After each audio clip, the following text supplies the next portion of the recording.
సొత్తు, దాన్ని ఎలా చూసుకోవాలో కూడా ఆయనకు తెలుసు. అయితే ఇలా జ్ఞానయుక్తంగా తన ఆత్మలను అప్పగించిన వారిలో ఒక విశ్వాసులైనటువంటి పౌలు గారిని మనం ఒకసారి గమనించినట్లయితే 2వ తిమోతికి రాసిన పత్రిక 1వ అధ్యాయము 12వ వచనం చూసుకుందాం. 2వ తిమోతికి రాసిన పత్రిక 1వ అధ్యాయము 12వ వచనం. ఆ హేతువు చేత ఈ శ్రమలను అనుభవించుచున్నాను గాని నేను నమ్మిన వాని ఎరుగుదురు గనుక సిగ్గుపడను. నేను ఆయనకు అప్పగించిన దానిని రాబోచున్న ఆ దినం వరకు ఆయన కాపాడగలడని రూఢిగా నమ్ముకొనుచున్నాను. అయితే ఈ వాక్య భాగాన్ని మనం గమనించినట్లయితే ప్రియులారా, పౌలు బాధలకు కారణం ఆయన క్రీస్తు సేవకుడై ఉండటం వల్లనే. అయితే క్రీస్తు పరిచర్య నుండి వైదొలిగి ఈ బాధలన్నిటి నుండి కూడా తప్పించుకోగలిగేవాడే గాని క్రీస్తు కోసం పడే బాధలు అనుభవించడానికి పౌలు గారు సిగ్గుపడలేదు. తాను ఏది నమ్మాడో అది ఆయనకు తెలుసు కాబట్టి క్రీస్తును గురించి తన వ్యక్తిగత జ్ఞానాన్ని గురించి పౌలు గారు ఇక్కడ చెప్తున్నాడు. అయితే ఈ జ్ఞానయుక్తమైన పద్ధతిలో ఆత్మను అప్పచెప్పుకోవడం అనేది శాశ్వత జీవం. ఈ జ్ఞానం అనేది ఇప్పుడు ఉన్న మన దేవుని పిల్లల మనందరికి కూడా ఉంది. అంటే బహుశా తన గురించి కానీ తనకు సంబంధించిన దానంతటిని గురించి కానీ చెప్తున్నాడు. చాలా కాలం కిందట పౌలు గారు క్రీస్తు బలమైన చేతులకు తనను తాను అప్పగించుకున్నాడు. అయితే క్రీస్తు నుంచి తనను ఎవరు ఏది కూడా వేరు చేయలేరు కాబట్టి క్రీస్తు కాపాడుతాడని దృఢ నిశ్చయంతో పౌలుకు ఉంది. కాబట్టి పౌలు ముందుగానే తన ఆత్మను తండ్రి అయిన జీవితాన్ని అప్పచెప్పుకునే వారిలాగా ఉన్నారు. మరి ఈనాడు పౌలు గారికి ఉన్నటువంటి దృఢ నిశ్చయం మనకు ఉందా లేదో ఒకసారి మనం ఆలోచన చేసుకుందాం. అయితే అతి యవన ప్రాయంలోనే ఈ క్రీస్తు కొరకు హతసాక్షిగా ఉన్నటువంటి స్టెఫన్ గారి గురించి మనం ఒకసారి ఆలోచన చేసినట్లయితే అపోస్తుల కార్యములు 7వ అధ్యాయము 59వ వచనం చూద్దాము. అపోస్తుల కార్యములు 7వ అధ్యాయము 59వ వచనం చూద్దాం. ప్రభువును గూర్చి మొరపెట్టుచు యేసు ప్రభువా నా ఆత్మను చేర్చుకొనుమని స్టెఫను పలుకుచుండగా వారు అతనిని రాళ్లతో కొట్టిరి.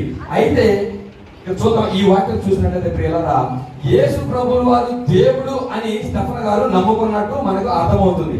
అయితే దేవుడు తప్ప అతని ఆత్మను ఎవరు రక్షించగలరు? దేవుడే అతని ఆత్మను రక్షించగలగలుగుతాడు అని నమ్మి రాళ్లతో కొట్టి హింసిస్తున్నప్పటికీ స్టెఫన్ గారు చనిపోతాను అని గుర్తిరిగి తన ఆత్మను తండ్రి నా ఆత్మను చేర్చుకో అని ప్రార్థన చేశాడు. అయితే ఈనాడు చాలా మంది తల్లిదండ్రులు తన యవన పిల్లలని దేవునికి అప్పచెప్పుకునే వారిలాగా వారిని పెంచుతున్నారు లేదో ఒకసారి ఆలోచన చేయండి.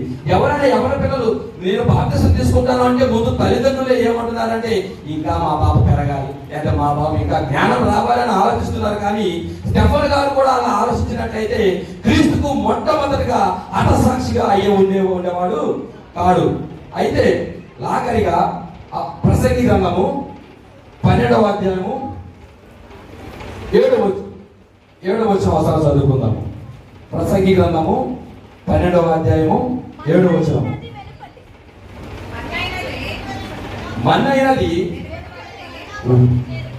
మన్నైనది వెనుపటి వలె మరలా భూమికి చేరును, ఆత్మ తాను దయచేసిన దేవుని యొక్కకు మరలిపోవును. ఆదాము నుండి వచ్చిన ఈ దేహం మరణం వలన మట్టికి చేరుతున్నది.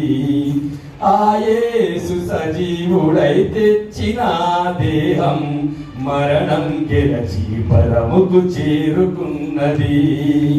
ఆదాము నుండి వచ్చిన ఈ దేహం మరణం వలన మట్టికి చేరుతున్నది. ఆ యేసు సజీవుడై తెచ్చిన దేహం మరణం వలన పరముకు చేరుకున్నది. దృశ్యమైనవన్నీ అనిత్యం అశాశ్వతం, అదృశ్యమైనవే కలకాలం నీ వశం. కడబూర మృగగని కనురేప పాటులోని తెరవబడును సమాధులు, తిరిగి బ్రతుకుతారు మృతులు. మానవ దేహాలకుంది మహిమ రూపము, నిరీక్షణతో ఎదురు చూస్తే నిత్య జీవము, మానవ దేహాలకుంది మహిమ రూపము, నిరీక్షణతో ఎదురు చూస్తే నిత్య జీవము. కాబట్టి ప్రియ సహోదరులారా, మానవునికి తప్పనిసరిగా రాబోయే శిథిల వ్యవస్థ ఏంటంటే వృద్ధాప్యము, మరణము.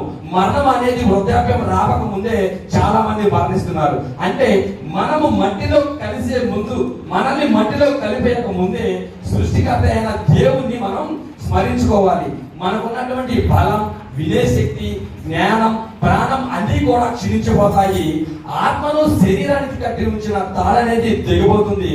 బ్రతుకుకుండా అనేది ముక్కలైపోతుంది. జీవన పాత్రలోని నీరంతా నేలపాలైపోతుంది. బావిలో నుంచి మరలా మనం తోడుకునే అవకాశం అనేది ఉండదు. కాబట్టి మరణించిన తర్వాత మన దేహం అనేది మన్నైపోతుంది. ఆత్మ తండ్రి అయిన దేవుని దగ్గరకు వెళుతుంది. కాబట్టి ఆయన చిత్తాన్ని నెరవేర్చే వారిగా మనం ఉందాము. యథార్థంగా, నమ్మకంగా ఆయనకి ఇష్టమైన వారిగా ఉందాము. నువ్వు ఎవరి దానవై అంటే నేను దేవుని కుమారులను, దేవుని కుమార్తెను ఆయన చెప్పేవారిగా ఉందాము. యేసు ప్రభువు వారు రక్షకుడు అని నమ్మి బాప్తిసం తీసుకున్న ప్రతి ఒక్కరు కూడా రక్షింపబడతాడు.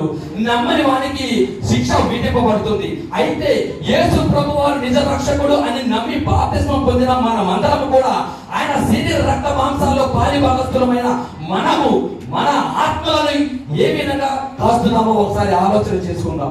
ఈ భూమి మీద మన ఆత్మలను, మన శరీర క్రియల ద్వారా మన ఆత్మలను తండ్రి అయిన దేవునికి అప్పచెప్పుకునే వారిగా ఉందాము. అలాగే నమ్మకోకుండా ఎవరైతే ఉన్నారో వారందరూ కూడా యేసు రక్షకుడు అని నమ్మి బాప్తిస్మం తీసుకొని మీరు కూడా మీ ఆత్మలను తండ్రి అయిన దేవునికి అప్పచెప్పే వారిగా ఉండాలని కోరుకుంటూ నాకు ఈ అవకాశం ఇచ్చినటువంటి దేవునికి కృతజ్ఞతాస్తుతులు చెల్లించుకుంటూ దేవునికి స్తోత్రాలు చెల్లిస్తున్నాం. దేవునికి మహిమ కలుగును గాక. ఆమేన్.